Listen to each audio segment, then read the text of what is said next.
Today, I want to talk to you about how long are you going to complain about something before you do something different? How long are you going to complain before you change?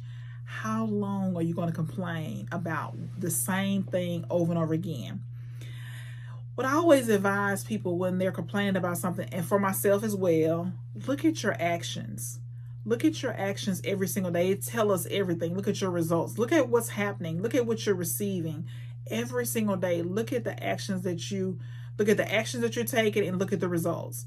Look at the actions that you're taking and look at the results. Sometimes we can fool ourselves, right? If we just say over and over again, I'm working, but we are known by the fruit we bear, right? So if we are not receiving the results that we want, we got to ask ourselves, what am I doing?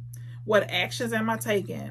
Is it working or is it not working? So we got to be careful that what we're complaining about, we're doing something about it. And if we are ready to do something about it, because sometimes we are just in love with complaining. We're in love with the attention that we get because we're complaining. But we got to ask ourselves, if we're complaining about something, do we really want to change it? Do we really want something different? Do we want something better? And we got to be looking at the actions that we're taking. So if we're taking action, I always say track it, because the paper doesn't lie, right? When you write it down on a piece of paper, you see the numbers, you see what you're actually doing. You know for yourself, okay, I'm not doing enough. I need to increase my actions. But when you look at your action on a piece of paper, then you can see, okay, this is the reason why I'm getting these results, because I'm not taking enough action, or I'm doing the wrong action, or whatever the case may be. But writing on a piece of paper will tell you what you need to change, what you need to do different.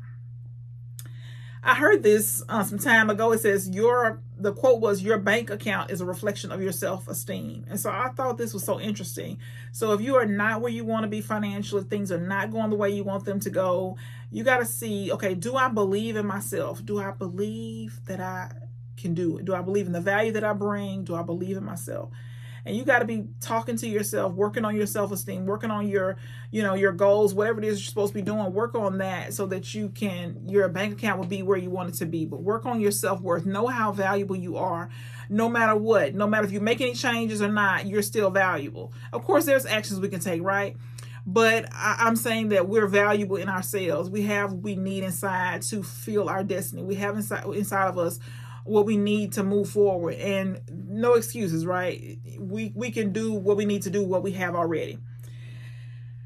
So I think the most important thing to remember is, am I doing what it takes? Am I doing enough? Am I taking enough actions to get to where I want to be? And then if you're not, then you got to say, okay, I got to change this in order to get where I want to be. Or am I going to still be complaining about the same thing? Because we can't keep doing the same thing over and over again, expecting something different to happen. So think about that for yourself. Look at your actions and look at your results. They tell the whole picture. Your actions are your results. If you're not getting the results that you want, you got to change your actions. You got to take more action. You got to take different actions. You got to do something different, but you got to change what you're doing every single day to get to where you want to be.